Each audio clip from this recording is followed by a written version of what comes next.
Hi everyone, it's Sue, and I'm so glad to be talking to you finally. I know we've sent some messages out and there's been a lot going on. I really want to say thank you. You are always so impressive, and this spring has been tough, and moving into the summer is tough. I know for all of you, family obligations, work obligations, not getting information in a way that would really be helpful for you to plan your lives. And in whatever way I am part of that, I just apologize deeply. We've been working as hard and as fast as we can to create the best high quality learning experience for you. But I also appreciate that you are demonstrating a lot of grace in hanging in there with us. And it is my goal to really help you to know how much we appreciate that and appreciate you, and that our goal is to get you where you need to go in a very short period of time. So this is just a quick welcome and a little bit of an overview.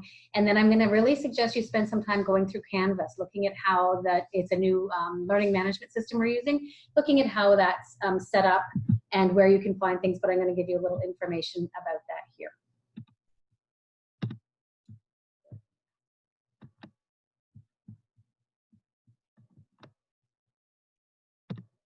Okay, here we are. So just a quick overview of the course.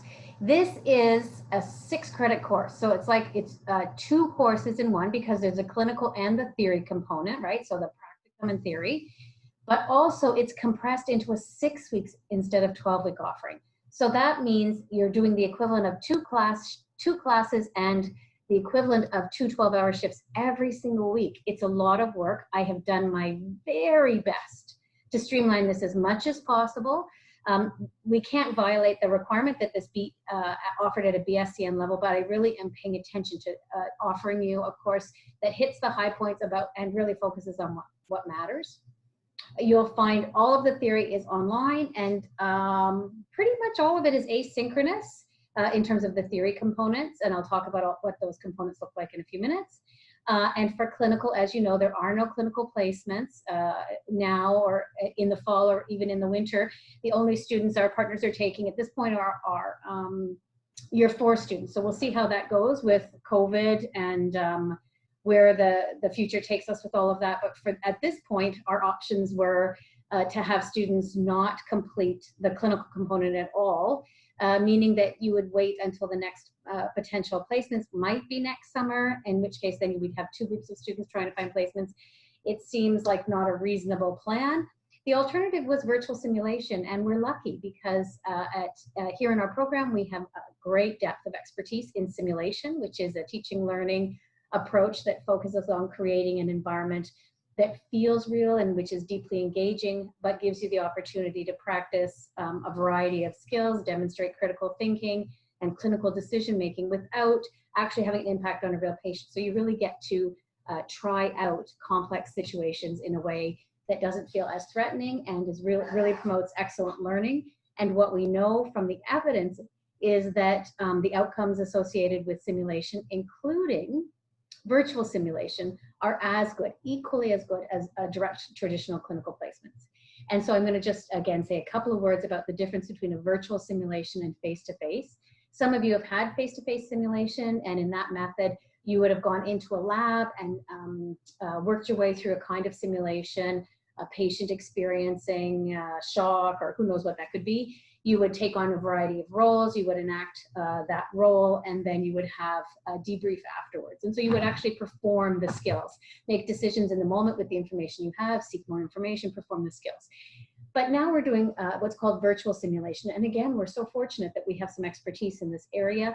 And in virtual simulation, you actually engage with virtual platforms. So it could be a variety of things, an online game where you stop and start and do questions and answers, make decisions, things like that. Or it could be videos where you watch a vignette, again, stop, ask questions, respond to them. And so you can engage. Sometimes there are avatarish virtual simulations, and I haven't selected for you any avatarish ones. First, I just didn't find any that were good enough for you, given where we're at and the time constraints and the focus of this course. There just didn't seem to be any that would meet our needs at this point. And additionally, that it seems to be that students are, well, the research is suggesting students are able to take the learning from those more engaging, more realistic video vignettes rather than the avatars and bring that into practice. And just a reminder that all of you had an option to either do the clinical, which is the virtual simulations, at the same time as the theory component, so that by the first week in August or second week in August, you'll be done everything. You'll get your 6 credits and you'll have a break before winter or fall. Or you could do the clinical in the fall. So you can do the theory component now, and all of your simulations will take place in the fall.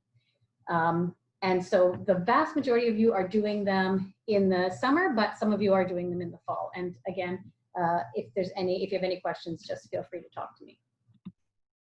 So let's talk just a bit about the course, the overview of the theory component.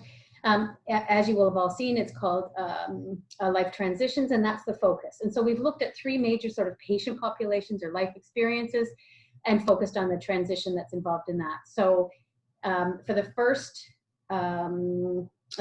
patient population is maternal child. We'll talk about prenatal care, pregnancy, all that kind of stuff. We'll talk about labor and delivery, care of the newborn, and postpartum care.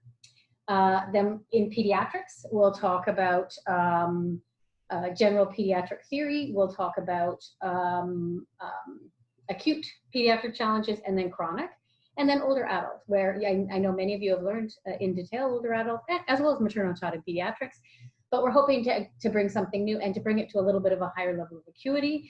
So we will talk about sort of theories of aging, and then we'll talk about some physiological challenges that they may experience. Each of these foci runs over 2 weeks. And that means, because remember the course is compressed, that would mean under different conditions it would run over 4 weeks.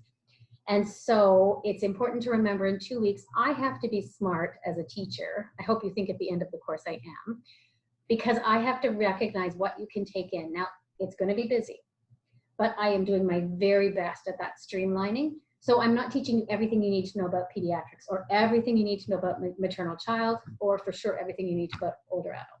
I'm trying to give you a glimpse or the highlights or an idea of what area to further go on.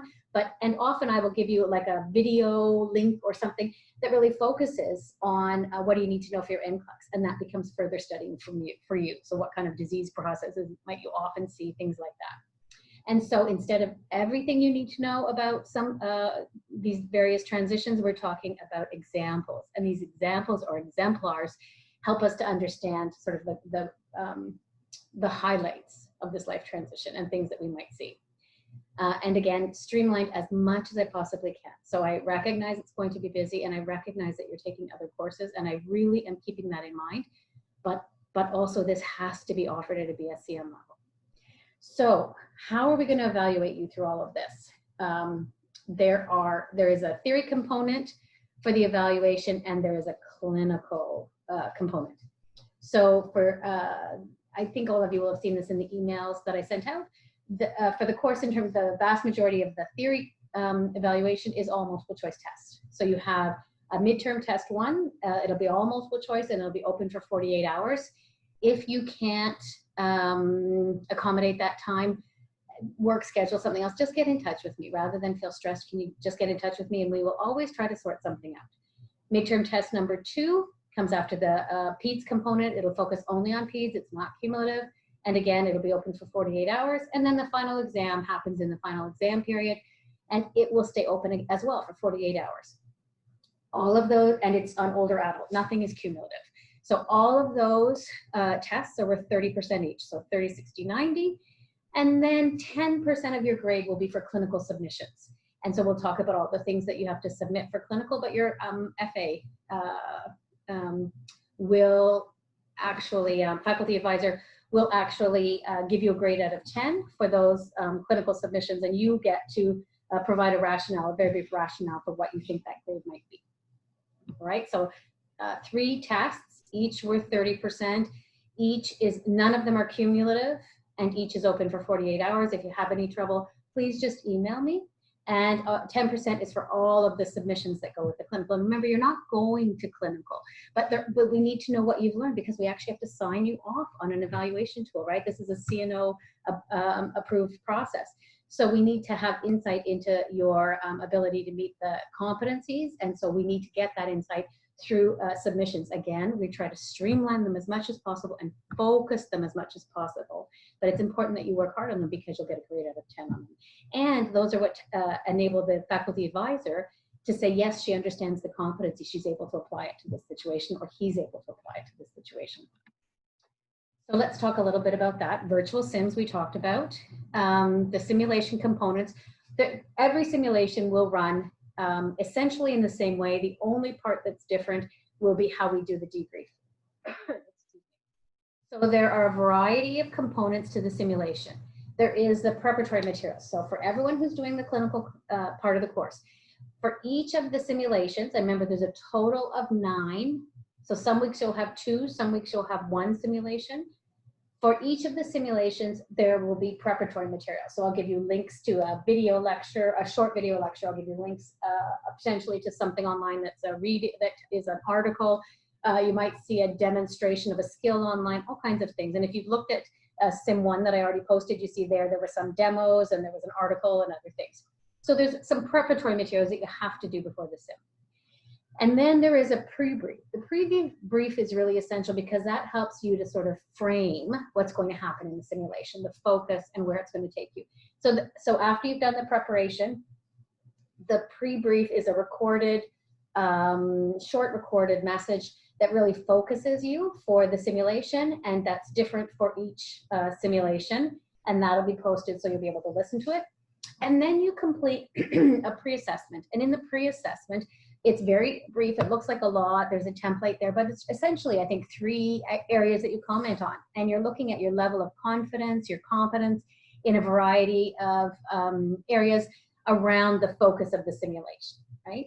So you're always going to do that pre-assessment, and then you're going to submit that. So before you do the simulation, right? Before you do the simulation, do that pre-assessment, and then you're going to upload it to the Dropbox to your own Dropbox for, let's say it's simulation 3, you're going to upload that to the Dropbox for the pre-assessment for simulation 3. When you have completed that pre-assessment, you can click on the simulation link and you can complete that simulation at any point. It's important that you time this well because following the simulation, you're going to take part in a debrief. All right, so in the debrief, you really go over what happened in the simulation. It sort of pins the learning. You really examine your experience through the simulation, what you learned, how things went, any questions that remain outstanding, things like that. 5 of those simulations will have a live debrief. And that means you're going to go onto Canvas, you're going to sign up for one of the various times that you can take part in that 1-hour debrief. Remember, 5 times over the term. So every week you'll have one, I think, except for the last week. And so you'll sign up for that time slot, and there's morning times, afternoon times, evening times. I think we're trying to get a Saturday time. So there's a variety of times in which we really try to, again, to work around your schedules.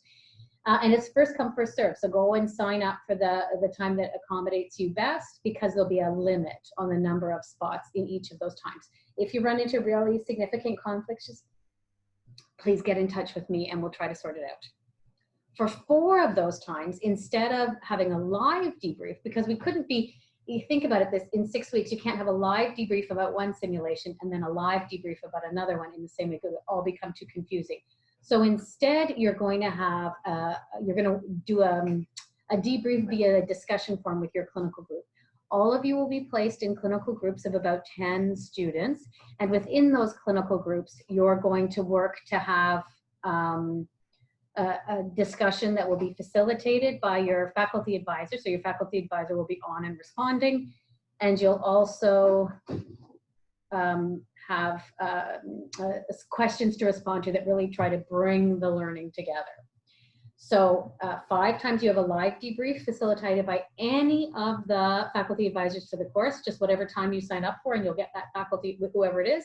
But 4 of the times you're going to be in your own discussion forum with your group for the debrief. You'll be answering questions and talking to each other. And for those, you'll be with your own faculty advisor. And then following the debrief, you do a post-assessment. Now, the easy thing is the post-assessment is the same as the pre-assessment. You're just rethinking the responses you gave to those questions. But I'm asking you to submit the pre-assessment initially, use the same form where you've completed those questions, and then write your post-assessment. So you might have your pre-assessment in black, and then later you're going to add to that document and put your post-assessment in red or something like that to indicate it's later. And you're going to submit the post-assessment. Even though it will have the pre and post on it, I don't want you to wait until afterwards to submit it, just because we need to determine that you actually have done the pre-assessment ahead of time. So the post-assessment is the same form, you're just rethinking those questions. And remember, I said it has a lot of writing on it, but there's just a couple of, I think about 3 questions you're answering, or within that rubric, pondering those things. And you're going to submit that to your faculty, or to the Dropbox, and your faculty advisor will check off on that. And then, even though I apologize, there's a little typo on this slide, you're going to do, for each of the simulations, you're going to do a analytical reflective assignment. And so in that assignment, what you're being asked to do, they're fairly brief, but you need to really focus on them, is respond to some questions. And those questions might give you a situation that builds on what you've learned in the scenario, and you have to respond to it. It's drawn directly from the key ideas, right? So from the key ideas from the simulation itself, so it's not unusual, it shouldn't come as a surprise, but it might ask you, it might require you to go back to some of that preparatory material, or to think about something, or to bring in some other readings, or some life experience in an important way. And so each of the simulations, right? We have 9 simulations. Each of these simulations requires that in this analytical reflective assignment, we look at the competencies for a clinician. So the questions we ask will help you to focus on how can I demonstrate? How would I have demonstrated? In what way does this simulation demonstrate the competencies around clinician role for nursing? But for each one of the simulations, we also bring out another role. So I'm trying to think of the first simulation. I think the other role is leader. And so we would ask you questions that would bring out responses that will enable you to really demonstrate you've met competencies around leadership. You understand those competencies, and you'd be able to meet those competencies. And when you look at the clinical tool, the clinical evaluation tool, you'll see that all of those roles, those 9 roles of an RN that have been identified by CNO, which list then all the competencies underneath them, are what we're focusing on through our either discussion forum, a little bit in our debrief, but we really want you to pull that out in those analytical reflective assignments. They're not a long assignment, they're several pages, probably maybe a couple pages. The focus is really to get your head into the game with this. And so I hope you find them meaty and exciting as opposed to tedious, because they should cause you to think. Okay, just a quick overview, and it's like around the world in 80 days, but we can do it. And so let's go through the weeks. Week of June 22nd, you've got, again, 2 modules. And remember, it's not that you have to complete one before the other, but in this week, this all has to be done. The course overview is this recording that you're listening to. And then I've got a little reading that I want you to look at, which is about your bias, what biases we all hold. I think when we look at the world around us, there's a lot for us to consider. I think nursing, for those of you who may or may not be aware, has a long history of difficulty with race issues, and even Canadian nursing. So it's important within our own profession, even how we considered Black nurses versus white nurses through the 50s and 60s. It's an important concept, and I think really understanding what our hidden biases may be is so important as we care for our patients and we look at the world around us. The simulation that you're doing for that module 1 is the COVID PPE simulation. I hope that you find it really valuable and helpful. And again, the things you're going to have to do, the simulation, or submit the simulation pre-assessment. Remember I said it looks long, but it's just 3 questions that you're responding to. The simulation post-assessment, it's the same ones, same questions, you're just adding to it. You're going to have to attend a live debrief, and remember there's multiple times that you can sign up for, and you'll go on Canvas just to find a time that you can sign up for. And that analytical reflective activity, so the ARA.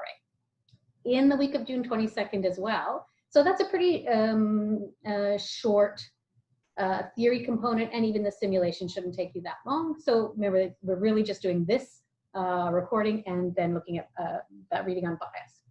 Module 2 is nursing care and pregnancy, so we jump right in, and you're going to be able to do a great assessment, prenatal assessment, Most of the maternal child components are drawn directly from an amazing repository of both learning modules and simulations housed at Ryerson University, funded and housed at Ryerson University. So we're pleased to be able to use that. And I've tried as much as possible to integrate those learning modules because they are so well, they're well prepared, and they provide the information in very usable formats, and I think are quite helpful.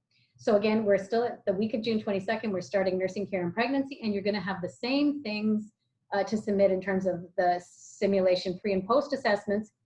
We're not going to have a live debrief for this one, but rather you're going to participate in your clinical group on the discussion board for the debrief. So you'll see the questions. Those will be preloaded for you, the discussion board questions within your own group. So you've got to find your group, and you'll find the discussion board for that. And then you're also going to do one of those ARAs. Module 3, week of June 29th. My gosh, we've moved along and we're already at labor and birth. How exciting. And oh my gosh. Then we do, I'm an emergency nurse by background. I love an emergency. And we do an amazing postpartum hemorrhage simulation. I hope you really find that a valuable learning experience. That's going to be a live debrief. You see all the things that are due. Module 4, we move on to postpartum nursing care and assessment and nursing care of the newborn. And in this one, we're going to have a simulation where we focus on newborn assessment. And rather than the live debrief, we're going to have the discussion group. So that's what you'll do. Finally, by week of July 6th, you're going to have your first midterm test. So you've had those first 4 classes. So modules 1 to 4 will be on the midterm test. And all of the dates are posted in an overview there. But it's open for 48 hours the week of July 6th. And you know what? Sorry, I should have put it on this table. I'm going to ruffle some papers here. Isn't that terrible? And because I know I wrote down that date just 1 second ago. And so the test is open July 6th at noon until July 8th at noon. So 48 hours. Again, a big conflict, something that's very problematic. Just please get in touch with me and trust we'll sort it out. So module 6, now we're moving on to pediatrics, and we're going to start, of course, where we need to start with, which is developmental theories. And we're going to talk about just some broad concepts, in particular pain and pediatric population, what we know about them, and response to hospitalization. And we're going to do a very different kind of sim here, which is a virtual home visit for a complex child with disabilities. And we get to then see a lot of coordination and other things that happen with that, and have a different perspective, I think, on living with a child with disabilities.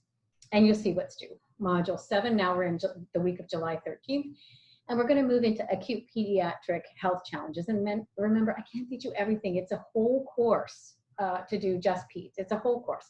And we have 3 modules. So I'm going to give you examples, and I'm going to steer you in what direction you should be looking. And so these are highlights, but you'll need to go well beyond this. And then we have a fantastic simulation, which is a care of a postoperative child, 10 years old, post-appendectomy. And I hope you like that. And that will be the discussion board debrief. Still in the week of July 13th, we're moving into module 8. And we're going to look then at chronic pediatric health challenges. So moving from acute to chronic pediatric health challenges. And we get to take part in a simulation that is very intriguing, focusing on coarctation of the aorta. We'll talk about it. You've got prep for it in the materials that precede that, the preparation materials that precede that simulation. It's an emergency situation with a newborn, 6-day-old newborn. So I hope that that's a really fabulous learning experience for you. By the time we get to the week of July 20th, we have midterm test 2 waiting for us. Now that's just on the 3 modules that preceded. So module 6, 7, and 8, all the pediatric modules. It's not comprehensive. I'm not bringing in any of the stuff from the previous modules. That exam is going to be open July, oh, no, it's not going to be open then. That is going to be open July 20th at noon to July 22nd at noon. Oh, and then we're going to move on in module 10 to theories of, to the older adult transition component. We'll look at theories of aging and challenges of aging, and we have a fantastic simulation. One of my absolute favorites. I just can't even stand how much I love it. And it's a VFib cardiac arrest. So our goal, as Leslie and I were developing some of this, was to really look at how we could bring in some higher acuity concepts as well. We know you have so much clinical background. and so much exceptional clinical thinking. And so it's really important for us as much as possible to bring that level of clinical thinking right into the course for you. So I'm hoping you find that a great simulation. The week of July 27th, we move to module 11, which is physiological considerations. So we'll move from, so it's sort of like in pediatrics where we gave some highlights and we had acute and chronic. In modules 10 and 11, the same thing. We're going to look at acute and chronic and physiological changes that happen. The last simulation we'll actually have is the week of July 27th, and it is care of an elderly unconscious patient. Isn't that amazing? So fun, and we'll do the debrief by your discussion group. And you see the things that are due. You also have to do, I know it sounds like so much, but trust me, just go step to step to step. You know, I don't know if any of you watch Frozen. I have 2 young daughters, and I have seen Frozen 2 about 1 million times. Not joking, but there's a point where the character says, and what am I supposed to do when I don't know what to do or when I feel overwhelmed? And the response is just do the next right thing. And I think in this course, it's sort of that idea, just do the thing that's right in front of you. Just keep doing the thing that's right in front of you. And I promise I am going to get you there, and you will be so victorious because you really have this knowledge. You've done this before. You know this. You're good thinkers. You're good students. But we are going to bring you up to that BSCM level. And I hope you find it exciting and challenging. So you will have to do clinical evaluations. You haven't seen these before because you're new to the clinical components in the program. So you'll have a midterm self-evaluation, and the forms are posted. We'll just make a folder for clinical evaluation forms so that you can see it. And the clinical evaluation form is formatted exactly like the CNO competencies. So you have those 9 roles: clinician, leader, educator, advocate, communicator, coordinator, scholar, professional. I think that's it. So you've got those 9 different roles, each with its sub competencies. And each of these simulations tries to pull out those competencies to help you demonstrate so that your FA can say, yes, I see how she was able to apply this situation to those, let's say, leadership competencies or education competencies. So it's really important you do a good job with that, the ARA, where we're really pulling out those competencies. That assignment really enables your FA to gain insight into your thinking, to make sure that you have got it and you're able to apply it to that, because you need that to pass the clinical components. So the final evaluation is going to happen right after the final exam in the exam period, just because it's impossible to cram it in. So sometime between the 10th and the 14th of August, hopefully. And if you're ready and your FA is ready, you may work it in somewhere else anytime after that final simulation. And your midterm assessment is not on this table, but your midterm assessment, it will be due July 13th. So you will do a self-assessment, and you're going to indicate a comment under the, you're only going to be looking at this point at any of the roles that we have focused on up until that point, and anything else that you may have noted, right? So if we focused on the educator role or the clinician role applies to all of them because we're always a clinician. And then we will try to pull out the other ones, but we'll talk about that as we move our way through. Okay, so Canvas, it's new for me and it's new for you. So we're all gonna find our way through this together, but it's gonna work. And so just a quick note here about where to find everything. You'll see that there are 12 modules, and those modules are in folders that are labeled Module 1, Module 2, Module 3. Isn't that amazing? Just so sleek, isn't it? The simulation details are going to be found in folders that are labeled simulation. And so you've got simulation 1, simulation 2. I know, like who could have thought of something so elegant? We've got clinical pre-assessment and post-assessment. It's always, remember, the same form, and the form, the pre and post looks the same, and you use it every time. So 9 times you're going to be using this same form. But you submit it each time as a pre-assessment and then as the post-assessment with both the pre and the post for that on the same doc. So that's going to be in a folder, one folder, and it's always the same form. The clinical ARAs, remember that's that analytical reflective assignment. It's going to be different each time because remember, we're pulling out that specific competencies based on role. That's going to be found in a clinical folder that'll say ARAs. Or with your SIM. It'll probably be labeled, with your SIM. So SIM 1 would also include the ARA requirements. The midterm and the final evaluation 2, going to be found in a clinical folder that says evaluation tool. We're also working on getting it to be a fillable form that you can actually fill and it'll save. And I will update you on that as soon as IT gets back to us. Now, do you remember we said 5 of those debriefs were live, right? So that means you have to sign up, and each week you have to sign up, and spots are limited. But again, if you have a real conflict with something, just get in touch with me. Try not to get frustrated. We will do our very best to sort things out. But we've also tried to put these debrief times in a range of times that will help you. So every Monday at noon, that week's materials open. So you're not going to have 6 weeks at 12 modules of all your materials now. So you can't work ahead. You shouldn't be working ahead. You need to just focus on what's right in front of you. So every Monday, the new set of 2 modules and all the sims and everything else that goes with it, open up.